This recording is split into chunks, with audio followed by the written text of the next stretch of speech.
Hi everyone, कैसे आप सभी। हर एक अभ्यर्थी के लिए सबसे बड़ा जो हेडेक होता है वो आंसर राइटिंग लिखना होता है। मतलब बहुत बड़ी, शायद ये चिंता का विषय है हर एक अभ्यर्थी के लिए कि आंसर राइटिंग लिखे तो कैसे लिखे, क्योंकि बहुत सारे मेरे सामने ये क्वेश्चंस आप ही लोग के द्वारा पूछे गए हैं कि आंसर राइटिंग लिखने में बहुत सारी प्रॉब्लम उनको आती है। बात भी ठीक है, जब आपके अभ्यास नहीं होते और जब तक अंदर से विश्वास नहीं आता कि हम अच्छा लिख नहीं रहे हैं, तब तक आप अच्छा लिख भी नहीं पाएंगे। आप आंसर राइटिंग डेली करिए। कहीं पर भी तो आपने टेस्ट सीरीज को ज्वाइन किया होगा, या कहीं ना कहीं कुछ ना कुछ किसी माध्यम से आप आंसर को चेक करवा ही रहे होंगे। मिल रहे रिव्यू को देखिए और उसको बहुत मतलब सीरियस लेकर के अपने में सुधार लाने की कोशिश करिए आगे के आंसर के लिए। आज का जो क्वेश्चन है इसको पढ़ेंगे और इसका आंसर भी देखेंगे और देखेंगे कि इसमें क्या कमी है और क्या सुधार किया जा सकता है, क्या हमें ध्यान रखना चाहिए एक आंसर लिखने के दौरान, जिससे हमें अच्छे से अच्छे मार्क मिले और एक अच्छी रैंक के साथ हम सफल हो सकें। तो प्रश्न है, देश की लोकतांत्रिक प्रक्रिया में भारत के चुनाव आयोग की भूमिका और महत्व पर चर्चा करें।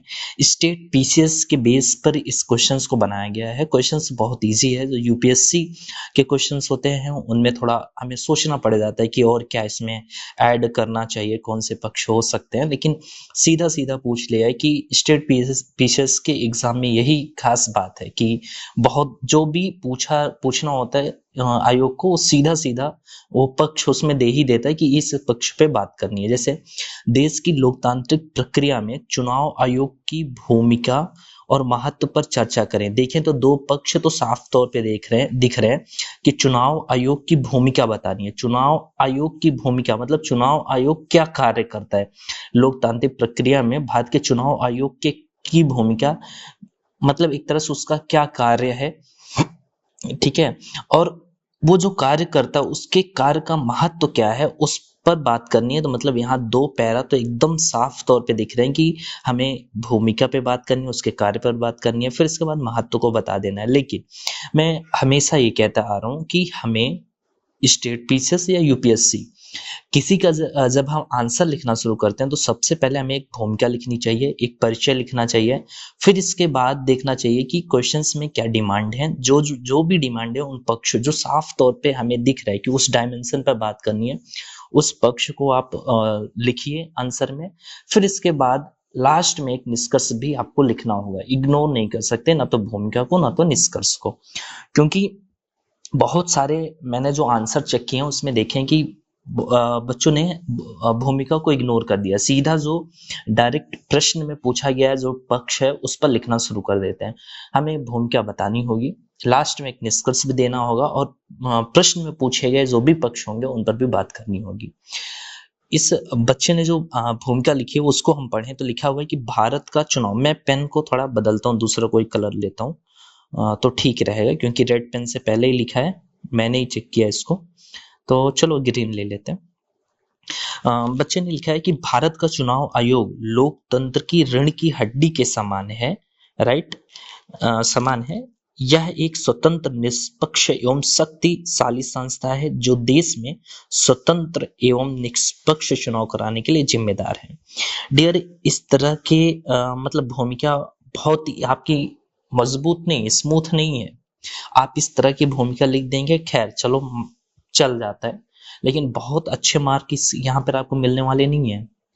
ये तो एक सतही जानकारी हो गई ना। आप एक बार जब इस टॉपिक को पूरा पढ़ेंगे तो ओवरऑल ये आपकी अंडरस्टैंडिंग बन ही जाती है कि हाँ, भारत का चुनाव आयोग लोकतंत्र की रीढ़ की हड्डी के समान है। आप लिख सकते हैं, लेकिन आपको कुछ और सोचना होगा। बेहतर इंट्रो के लिए एक और अच्छा सोचने की जरूरत है।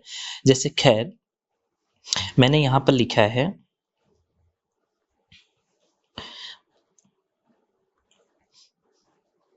भारत निर्वाचन आयोग एक स्वायत्त संवैधानिक प्राधिकरण है जिसकी स्थापना 25 जनवरी 1950 को संविधान अनुसार की गई थी।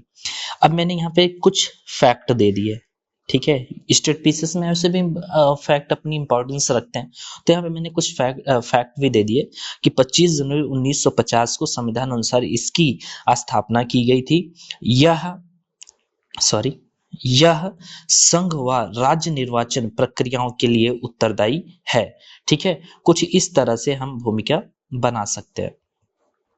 तो एक बार आप ये पूरा देख लीजिएगा और ये भूमिका आपके लिए, इस प्रश्न के अकॉर्डिंग ये भूमिका आपके लिए ठीक रहेगी। ठीक है, ओके, चलिए अब आगे देखें तो लिखा हुआ, अब हमें चलना है दूसरे पक्ष पे, भूमिका बतानी है, मतलब एक तरह से चुनाव आयोग के कार्य बताने हैं। एक चीज का आप ध्यान रखिएगा कि आप इनका पूरा आंसर देखें तो यहाँ पर एक फ्लो चार्ट में समझाने की कोशिश की गई है, यहाँ पर भी की गई है, फिर निष्कर्ष है। मतलब एक तरह से देखें तो विश्लेषण के रूप में निष्कर्ष और भूमिका ही सिर्फ है, बाकी सभी पक्ष किसमें है, फ्लो चार्ट में है। तो इससे भी बचना है। फ्लो चार्ट का यूज हम तब ज्यादा से ज्यादा करेंगे जैसे मान लीजिए हमारे पास समय कम है, किसी चीज, ऐसी चीजें हैं जिसको समझाने के लिए यदि हम फ्लो चार्ट, कोई बहुत क्रिटिकल है, बहुत टफ है चीजों को लिखना और समझाना, जिनको बिंदु फ्लो चार्ट में समझाया जा सकता है बहुत इजीली और इफेक्ट करेगा एग्जामिनर को, तब तो ठीक है। लेकिन यहाँ पता चला आप भूमिका भी भूमिका चलो विश्लेषण के माध्यम से पैरा में लिख दिया आपने, निष्कर्ष भी लिख दिया, लेकिन दो ये पक्ष पूरा आपने फ्लो चार्ट में दिखा दिया, तो फिर मतलब बहुत अच्छा इफेक्ट नहीं छोड़ता एग्जामिनर पे। तो हमें ये भी ध्यान देना है। तो बिंदुवार प्रारूप में दिखा देते तो क्या दिक्कत थी, इसी चीज को बिंदुवार प्रारूप में दिखा दीजिए और अच्छा लगेगा, राइट। बिंदुवार प्रारूप में इसको भी दिखा दीजिए, कोई दिक्कत नहीं है। तो बिंदुवार क्रम में लिखा जा सकता है। बिंदुवार क्रम में आप समझ रहे हैं मैं कैसे कह रहा हूँ, बिंदुवार क्रम में इस तरह से ऐसे पॉइंट बना बना के, राइट, ऐसा कुछ, फिर आप लिखिए जो भी भूमिका है इस प्रारूप में। तो इन्होंने जो भूमिका बताई है ठीक है, शानदार है। यदि मैं पढ़ूं तो इन्होंने लिखा है कि जो आयोग है उसका कार्य मतदाता सूची को तैयार करना होता है, अपडेट करना होता है, राइट। मतदान केंद्रों की स्थापना करना, उनकी कौन से मतदान केंद्रों कहाँ पे स्थापित किए जाने चाहिए कि किसी तरह की अव्यवस्था ना हो, चुनाव से संबंधित विवादों का समाधान करना, राजनीतिक दलों के पंजीकरण एवं विनियमन का प्रबंधन करना, मतदान एवं मतगणना की निगरानी करना, चुनाव प्रचार पर नजर रखना, चुनाव कार्यक्रम की घोषणा करना। कुछ और पॉइंट ऐड किए जा सकते हैं, जैसे यहाँ पर मैंने लिखा है कि आदर्श आचार संहिता लागू करना, राइट। जब भी हम कोई टॉपिक पढ़ते हैं तो जैसे हम डेली कभी कभी ना कभी कभी ये चीज तो सुनेंगे ना, आदर्श आचार संहिता लागू हो जाती है।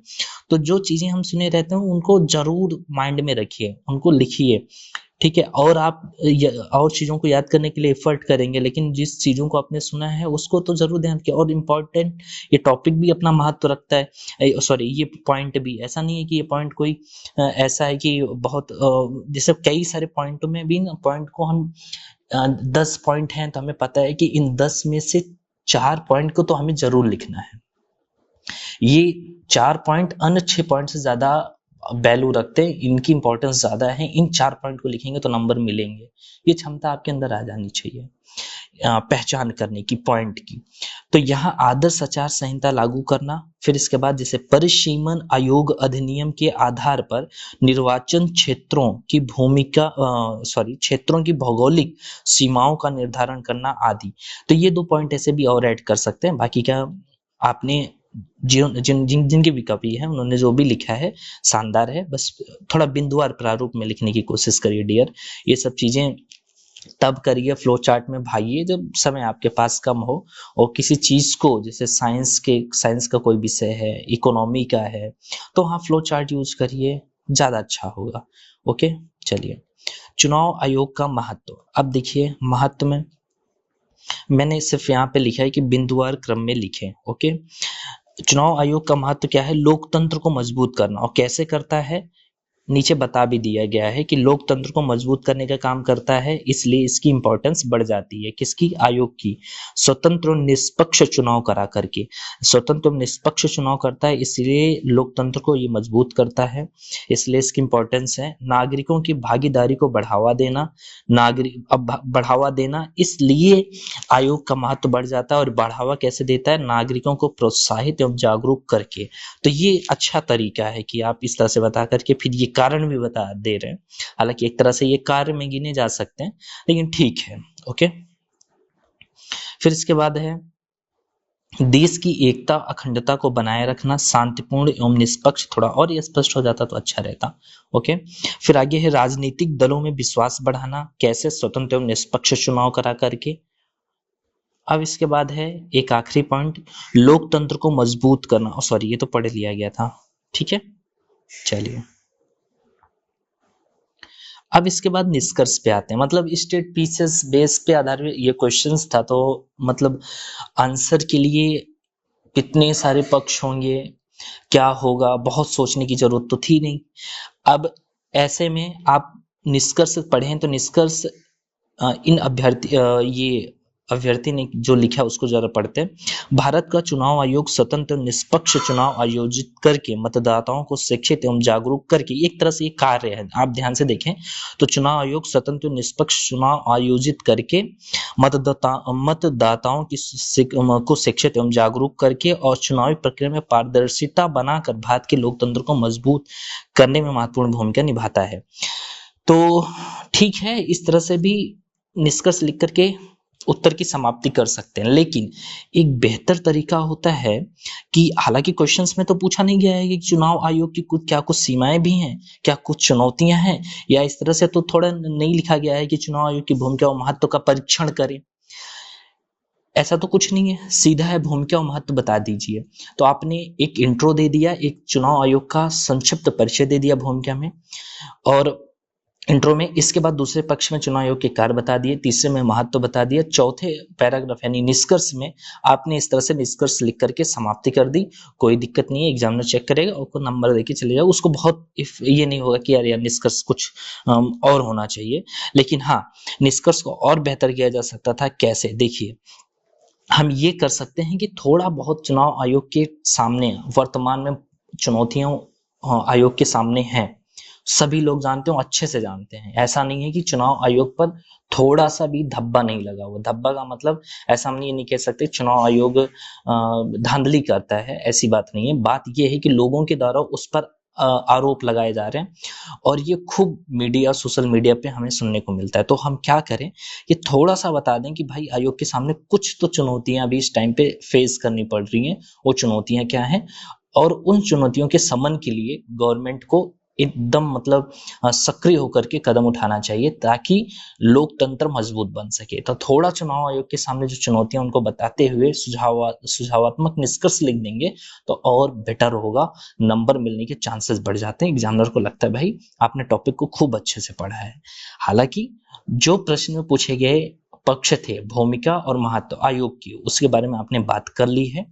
तो आप निष्कर्ष में इस तरह से लिख रहे हैं तो ये मत सोचिए कि आपके नंबर कट जाएंगे, नंबर बिल्कुल नहीं कटेंगे। आप मैक्सिमम 8 से 9 शब्दों में चुनाव आयोग के समक्ष क्या चुनौतियां हैं वो बताते हुए सुझावात्मक निष्कर्ष लिखते हुए ये बताइए कि आयोग बहुत बढ़िया काम कर रहा है। यदि इन चुनौतियों को इनका समन कर दिया जाए, इनको समाप्त कर दिया जाए, कम कर दिया जाए, तो लोकतंत्र को और सुदृढ़ करने का काम ये आयोग करेगा। कुछ इस तरह से आपके निष्कर्ष हो जाए। जैसे, किंतु वर्तमान में आयोग पर बढ़ता राजनीतिक हस्तक्षेप, ठीक है, वर्तमान में आयोग पर बढ़ता राजनीतिक हस्तक्षेप, ये राजनीतिक हस्तक्षेप बढ़ रहा है आयोग पर। सीमित शक्तियां हैं आयोग के पास, राइट। सीमित शक्तियां ये हैं कि किसी तरह कि किसी को किसी चीज में अपराधी पाता है तो उसके पास शक्तियां नहीं कि उसको दंडित कर सके, एक बहुत सीमित शक्तियां हैं। वह चुनावी हिंसा देखने को मिलती है, चुनावी हिंसा के दौरान उसका कंट्रोल कम है, मतलब बहुत ज्यादा कंट्रोल करने की शक्तियां उसके पास नहीं है। तो एक बार फिर से मैं पढ़ता हूँ कि किंतु वर्तमान में आयोग पर बढ़ता राजनीतिक हस्तक्षेप, सीमित शक्तियां, चुनावी हिंसा आदि गतिविधियों ने इसके महत्व को कम किया है। अतः उपरोक्त चुनौतियों को कम करके लोकतंत्र को सुदृढ़ बनाए जाने का प्रयास करना चाहिए। बस ऐसा करके निष्कर्ष समाप्त करिए, आपको अच्छे नंबर मिलेंगे, राइट। चलिए, ओके, उम्मीद है कि आप लोग को वीडियो अच्छा लगा होगा। मिलते हैं नेक्स्ट वीडियो में। नमस्कार।